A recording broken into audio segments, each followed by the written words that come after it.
আসসালামু আলাইকুম প্রিয় ভিউয়ার্স, আজ রান্না করব ইলিশ মাছ, দেশি আলু,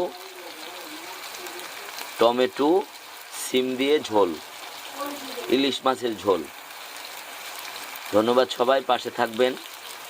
কিভাবে রান্না করতে হয়, প্রথমে আমি পেঁয়াজ, কাঁচামরিচ দিয়ে এগুলা করে নিব।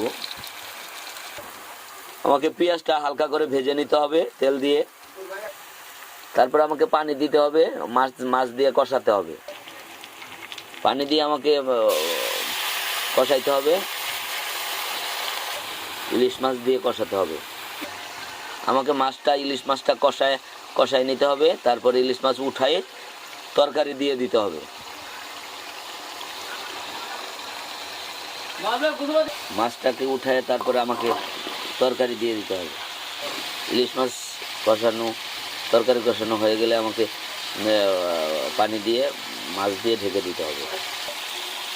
পানি দিয়ে সব কিছু কমপ্লিট করে 70% হয়ে গেলে আমাকে ধনেপাতা দিয়ে দিতে হবে।